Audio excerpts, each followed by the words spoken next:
Hello and welcome to our another video of Bal Vikas. तो कल हमने देखा था कि गर्भावस्था में तीन प्रावस्थाएं थी, बीजावस्था, भ्रूणावस्था और गर्भस्थ शिशु की अवस्था। जहाँ पे हमने जाना कि गर्भ में भ्रूण कैसे विकसित होता है, उसका क्या प्रोसेस होता है, कैसे वो अपने माँ के गर्भ में सर्वाइव करता है, कैसे उसके सामने क्या कठिनाइयाँ आती है। आज हम हमारे सेकंड टॉपिक या सेकंड स्टेज के बारे में बात करेंगे, जो कि है शैशवावस्था यानी कि इन्फेनिटी। इन्फेनिटी क्या होती है? जन्म से 6 वर्ष तक की आयु, जन्म से 6 वर्ष तक की आयु को हम शैशवावस्था कहते हैं। अब यहाँ पे बहुत से लोगों का कमेंट ये होगा कि शैशवावस्था 0 से 2 वर्ष होती है।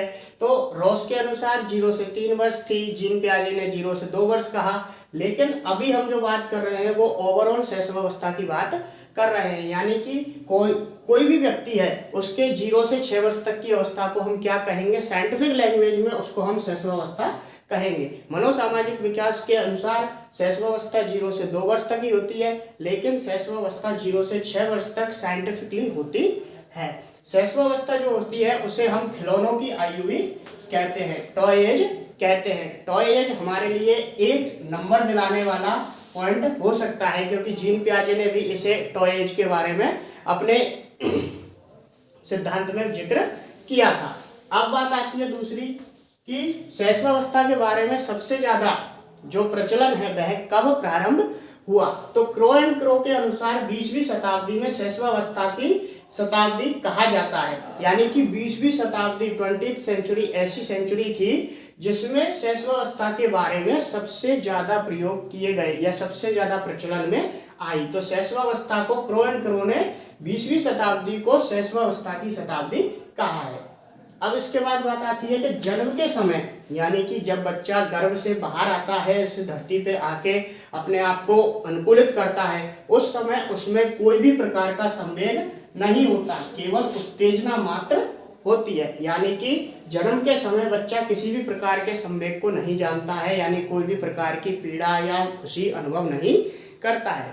इसके बाद बात आती है कि जन्म से 30 घंटे तक उसकी नेत्र इंद्रियां कार्य नहीं करती हैं। जन्म से 30 घंटे तक उसकी नेत्र इंद्रियां कार्य नहीं करती हैं। अब शैशवावस्था के बारे में कुछ वैज्ञानिकों ने अपने अपने राय दी, अपने अपने कमेंट बताए। उनमें से सबसे प्रमुख है वैलेंटाइन ने बताया कि सीखने का आदर्श काल माना जाता है किसको? शैशवावस्था को। यदि हम किसी बच्चे को शैशवावस्था में अच्छे संस्कार दें, अच्छी उसको पहल करें, अच्छी उसकी बातें सिखाएं, तो वह बच्चा अपनी ताउम्र उन संस्कारों का पालन करता है। यानी कि सीखने के लिए सबसे अच्छा काल कौन सा माना गया है? शैशवावस्था को माना गया है, क्योंकि इस समय बच्चा एक कोरी स्लेट की भांति होता है जिस पर वह अपने दिनचर्या के अनुभवों को लिखता है, जो कि किसने कहा था? जॉन लॉक ने कहा था। जॉन लॉक के कथन अनुसार यदि हम किसी बच्चे को शैशवावस्था में अच्छे संस्कारों से उसको पोषित करें, तो वह बच्चा अपने जीवन में उन संस्कारों से हमेशा ऊर्जावान महसूस करता है। अब बात आती है रूसो की। रूसो जो मनोवैज्ञानिक थे, उन्होंने कहा कि बच्चे के हाथ, पैर व नेत्र उसके प्रारंभिक शिक्षक होते हैं। बच्चे के हाथ, पैर व नेत्र उसके प्रारंभिक शिक्षक होते हैं। उन्होंने ऐसा क्यों कहा? क्योंकि जब बच्चा शैशवावस्था में होता है तो वह धीरे सबसे पहले अपने आप को हिलाना डुलाना प्रारंभ करता है, उसके बाद वह सहारे के बल पे खड़ा होना स्टार्ट करता है, फिर धीरे धीरे रेंगता हुआ अपनी जगह बदलता है, मांसपेशियों का इधर से उधर शीतलन करता है, और रेंगने के बाद वह किसी चीज का सहारा लेके खड़ा होना प्रारंभ करता है। और एक समय ऐसा आता है जब वह बिना किसी सहारे के अपने आप को स्थायी बनाने में संभव हो पाता है। अब यहाँ पे सबसे मुख्य बात क्या है कि प्रारंभ के 7 दिन यानी कि जब कोई बच्चा गर्भ से बाहर आता है, तो वे प्रारंभ के 7 दिन बच्चे के लिए अधिगम कठिनाई के काल होते हैं। यानी कि उन 7 दिनों में बच्चा अपने माँ के गर्भ से बाहर आया है, तो उसको सबसे ज्यादा कठिनाई क्या होती है? धूल, मिट्टी, हवा, जो बाह्य वातावरण है उससे वह अब तक अनजान था, लेकिन अब जब वो पृथ्वी पर आ चुका है तो उसे इन कठिनाइयों का सामना करना पड़ेगा। तो प्रथम के 7 दिन बच्चा अपने आप को उनके काबिल बनाता है, यानी अपने आप को उनके अनुकूलित करता है। अनुकूलित करने के लिए बच्चे को प्रारंभ के 7 दिन लगते हैं। इन 7 दिनों में बच्चे का वजन मुख्य तौर पे घटता है, मुख्य तौर पे घटता है। और 7 दिन में जब वह अनुकूलित हो जाता है तो अनुकूलित होने के 7 दिन के बाद बच्चे का वजन धीरे धीरे बढ़ना प्रारंभ हो जाता है।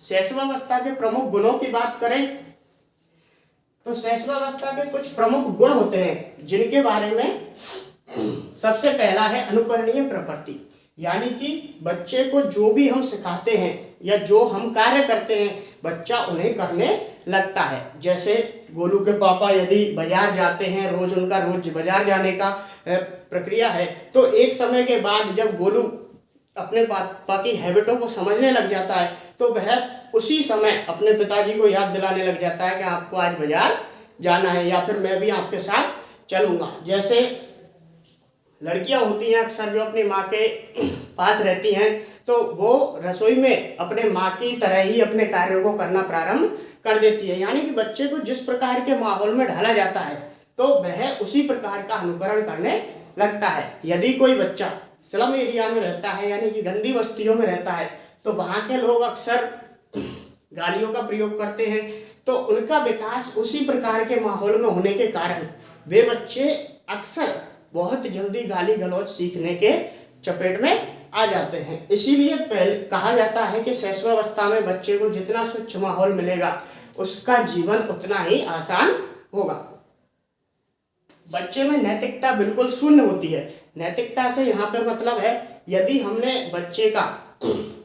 हमने गोलू का खिलौना लेके किसी और को दे दिया तो गोलू उससे वो खिलौना वापस लेने के लिए तुरंत रोना प्रारंभ कर देगा, या हमने रिंकी से उसकी डॉल लेके और किसी और को दे दी तो रिंकी उसी क्षण रोना प्रारंभ कर देगी। उसमें नैतिकता शून्य होती है, चाहे फिर वो उसका दूसरा भाई हो या कोई और व्यक्ति हो जो उसके समान है, लेकिन उसको उस चीज से कोई फर्क नहीं पड़ता, यानी कि उसको केवल अपने आप से मतलब है।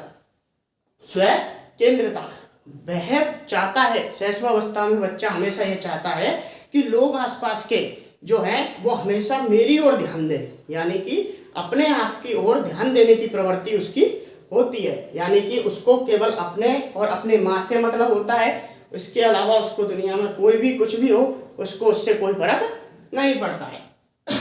अब बात आती है नेक्स्ट, कल्पना जगत का विचरण। शैशवावस्था में बच्चा अक्सर यह अनुभव करता है कि वह परियों और जादूगर की कहानियों में बहुत ज़्यादा दिलचस्पी दिखाने लगता है। बच्चा सोचता है कि परियां आएंगी, वो मेरा ये काम करेंगी, परियां मुझे इतना अमीर बना देंगी या परियां मेरा कार्य करना प्रारंभ कर देंगी, जादूगर मुझे ऐसा कर देगा वैसा कर देगा, यानी कि कल्पना जगत, ऐसा जगत जो कि एक्सिस्ट ही नहीं करता, उसमें बच्चा सबसे ज़्यादा खुश रहना प्रारंभ कर देता है, यानी कि अपने आप को परी एवं जादूगर की दुनिया में समाहित कर देता है। इसके बाद बात आती है काम प्रवृत्ति की। सिगमंड फ्रायड ने बताया था कि बच्चों में शैशवावस्था में भी काम प्रवृत्ति पाई जाती है, और यदि इस काम प्रवृत्ति को दबा दिया जाए, यानी कि इस काम प्रवृत्ति को छीन कर दिया जाए, तो इस छीन काम प्रवृत्ति के कारण बच्चा कुसमायोजित हो जाता है। कुसमायोजित का मतलब है यहाँ पे कि समाज से विहीन होने लगता है, समाज से अपने आप को छिन्न भिन्न करने का प्रयास करता है। इसके बाद बात आती है संस्कारों के विकास की आयु। संस्कारों के विकास की आयु शैशवावस्था को इसलिए कहा गया है क्योंकि शैशवावस्था में बच्चा एक पूरी स्लेट की भांति होता है जिस पर हम जो चाहें वो लिख सकते हैं, यानी कि बच्चा जिस प्रकार का माहौल अनुभव करता है, यदि हम हमारे घर में अपने बड़े बुजुर्गों से आदर के साथ बात करते हैं, आदर के साथ पेश आते हैं, तो बच्चों में बहुत जल्दी वो संस्कार डेवलप होने लग जाते हैं। तो हमें हमेशा बच्चों के सामने संस्कारशीलता दिखानी चाहिए जिससे कि उनके अंदर संस्कारों का विकास हो सके। अतार्किक चिंतन, कभी कभी बच्चे आपसे ऐसे सवाल पूछना प्रारंभ कर देंगे जिनको आप सोचेंगे कि ये इसने क्या पूछा है, लेकिन ये उसकी गलती नहीं है, उसकी अवस्था में होने वाला एक प्रकरण है कि अतार्किक चिंतन, यानी कि ऐसी चीजें जो कि एक्सिस्ट नहीं करती हैं, जो चीज उनके सामने नहीं है, या कोई भी चीज ऐसी जो तर्कपूर्ण नहीं है, अतार्किक चिंतन की प्रक्रिया कहलाती है। अब छोटे बच्चों को शैशवावस्था में शिक्षण की विधियां किंडरगार्टन, खेल व मॉन्टेसरी, किंडरगार्टन, खेल व मोंटेसरी। 3 विधियों के द्वारा शैशवावस्था के बच्चों का हम शिक्षण कर सकते हैं। इसके बाद बात आती है कि शैशवावस्था में बच्चा बिलीव प्ले में विश्वास करता है। बिलीव प्ले क्या होता है? बिलीव प्ले होता है कि बच्चा अपने हाथों को, अपने पैरों को इधर उधर मारना प्रारंभ करेगा। गुड़िया में वह अपनी दुनिया समाने लगता है। जैसे जैसे वह बच्चा धीरे धीरे बड़ा होने लगता है, चोर पुलिस के खेल के अंदर वह अपने आप को चोर पुलिस की भावना से निहित करने लगता है। एक दूसरी प्रवृत्ति होती है शैशवावस्था में बच्चे में, जिसको बोलते हैं एनिमिज्म। एनिमिज्म क्या है? एनिमिज्म जीन पियाजे ने अपने सिद्धांत में बताया था, जो कि होता है जीव भाव।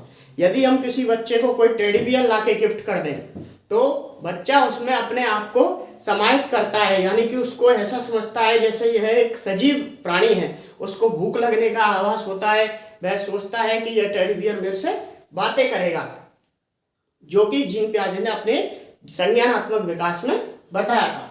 एनिमिज्म एक समस्या होती है जिसको कि हम नहीं समझ पाते, लेकिन बच्चा उससे ग्रसित हो जाता है। कभी कभी हम उसके एनिमिज्म का मजाक उड़ाते हैं, जो कि उसके लिए सही नहीं होता है।